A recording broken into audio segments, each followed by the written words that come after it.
Reading through the Bible in a year, May 27th, Numbers 36, Psalm 80, Isaiah 28, and 2nd John.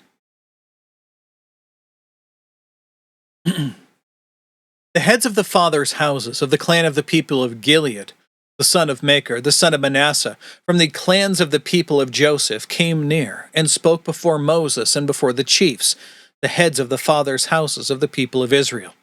They said, Yahweh commanded my Lord to give the land for inheritance by lot to the people of Israel. And my Lord was commanded by Yahweh to give the inheritance of Zelophehad, our brother, to his daughters. But if they are married to any of the sons of the other tribes of the people of Israel, then their inheritance will be taken away from the inheritance of our fathers, and added to the inheritance of the tribe into which they marry. So it will be taken away from the lot of our inheritance. And when the Jubilee of the people of Israel comes, then their inheritance will be added to the inheritance of the tribe into which they marry. And the inheritance will be taken away from the inheritance of the tribe of our fathers. And Moses commanded the people of Israel, according to the word of Yahweh, saying, the tribe of the people of Joseph is right.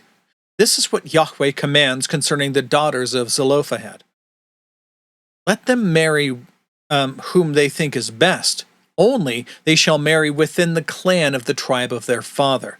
The inheritance of the people of Israel shall not be transferred from one tribe to another. For every one of the people of Israel shall hold on to the inheritance of the tribe of his fathers.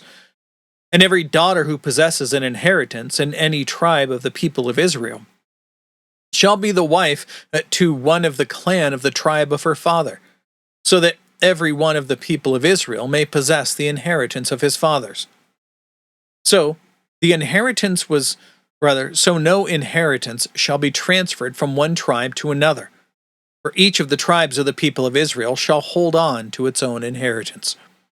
The daughters of Zelophehad did as Yahweh commanded Moses.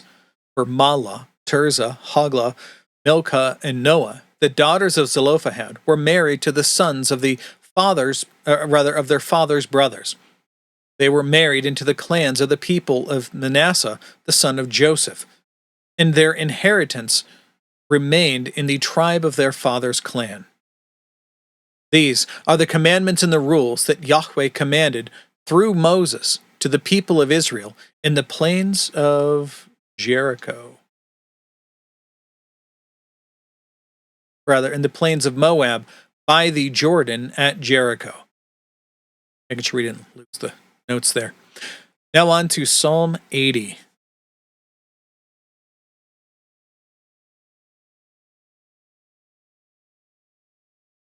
Give ear, O shepherd of Israel, you who lead Joseph like a flock, you who are enthroned upon the cherubim, shine forth. Before Ephraim and Benjamin and Manasseh, stir up your might and come to save us. Restore us, O God. Let your face shine that we may be saved. O Yahweh, God of hosts, how long will you be angry with your people's prayers? You have fed them with the bread of tears and given them tears to drink in full measure. You make us an object of contention for our neighbors, and our enemies laugh among themselves.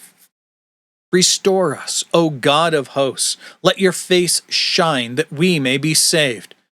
You brought a vine out of Egypt. You drove out the nations and planted it. You cleared the ground for it. It took deep root and filled the land. The mountains were covered with its shade, the mighty cedars with its branches. It sent out its branches to the sea, and its shoots to the river. Why then have you broken down its walls, so that all who pass along the way pluck its fruit? The boar from the forest ravages it, and all that move in the field feed on it. Turn again, O God of hosts, look down from heaven and see, have regard for this vine, the stalk that your right hand planted, for the son whom you have made strong for yourself. They have burned it with fire. They have cut it down. May they perish at the rebuke of your face. But let your hand be on the man of your right hand, the Son of Man, whom you have made strong for yourself. Then we shall not turn back from you. Give us life, and we will call upon your name. Restore us, O Yahweh, God of hosts. Let your face shine, that we may be saved. Moving on to Isaiah 28 now.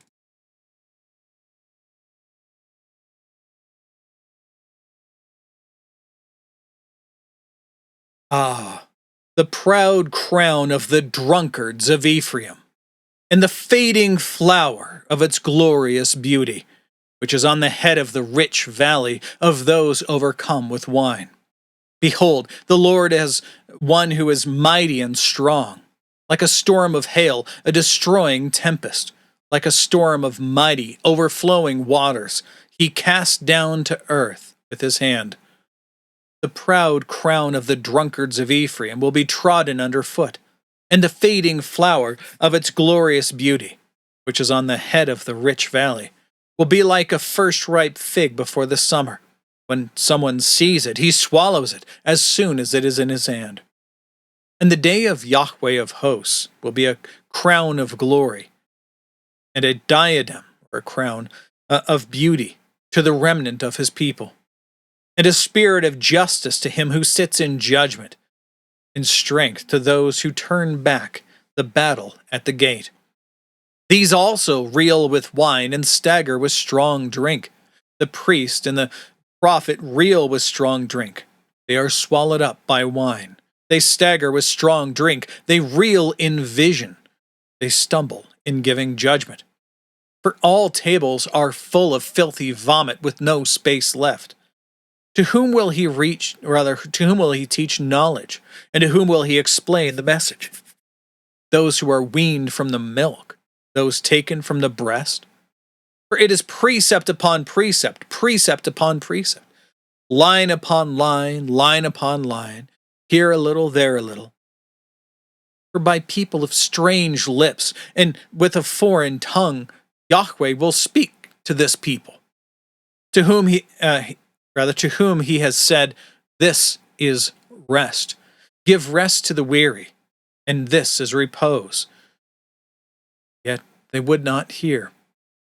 And the word of Yahweh will be to them precept upon precept, precept upon precept, line upon line, line upon line, here a little, there a little, that they may go and fall backward and be broken and snared and taken.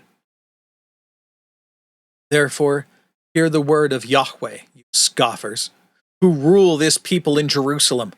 Because you have said, "We have made a covenant with death, and with Sheol we have an agreement. When the overwhelming whip passes through, it will not come to us. For we have made lies our refuge, and in falsehood we have taken shelter."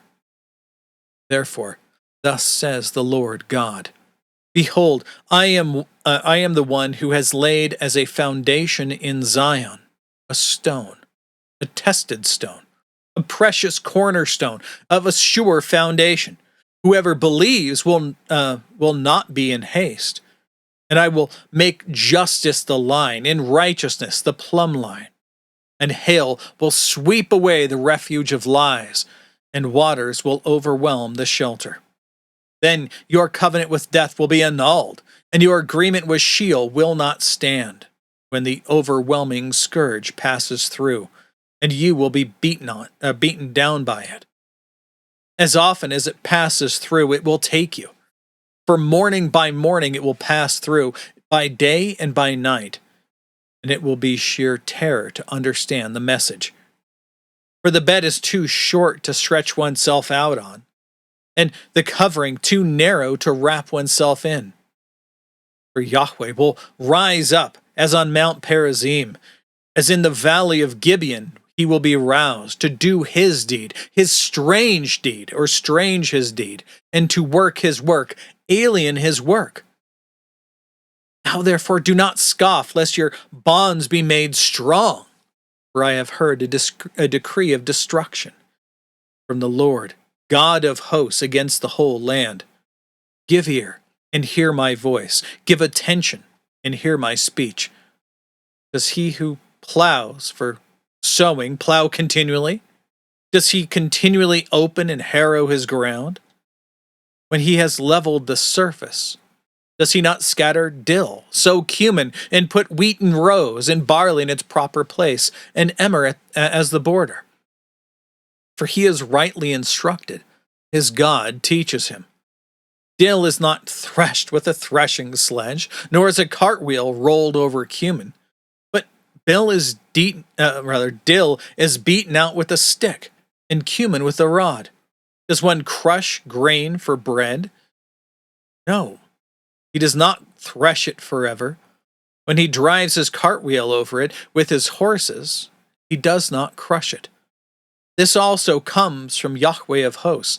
He is wonderful in counsel and excellent in wisdom. Including today in 2 John. Let's go ahead and read the introduction. 2 John warns against the same false teaching mentioned in 1 John.